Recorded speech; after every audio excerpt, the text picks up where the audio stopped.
Hello, welcome to LEV Toys. Today is the 6th of December. I had to think about that there for a moment because it comes after 5. 5 comes after 6. We got snowflakes on the little door of 6.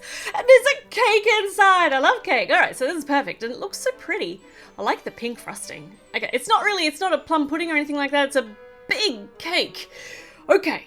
And by big, I mean small, because this is we're making these miniature size in Lego size. And eventually, well, it'll end up an ornament for the Christmas tree. So we've got brown, like a nice gingerbread brown on the bottom. Speaking of which, I have got lights for the gingerbread house, so I've got to install them. I will definitely do a video of it.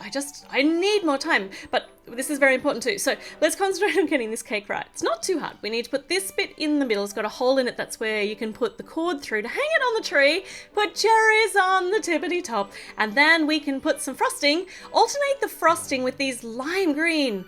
Well, actually, no, they're fluorescent lime green. Oh, I've lost that one. Fluorescent lime green studs. Alternating with the pink frosting. And you know what? I would never have chosen to put these two colors together, but they look great. It looks so festive. It looks festive and happy. We've got some spare pieces here. We've got spare cherry, spare lime green fluorescent stud, and we've got some spare frosting. So we're going to bring in, sorry Emma, we're going to bring in Olivia, who is the cupcake queen, apparently at the moment.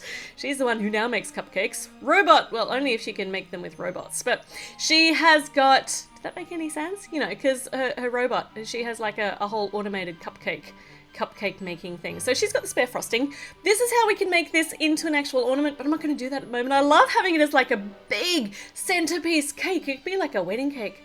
We could have a Christmas wedding. Actually, we're not going to have a Christmas wedding. There's no time for that. Christmas is stressful enough as it is. Though it is the most wonderful time of the year. All right, so door number 6 was so cute. Let's see what's behind door number 7 tomorrow, which will make us a whole week into December and a whole week closer to Christmas. So join me here tomorrow for door number 7. I'll see you then. Bye.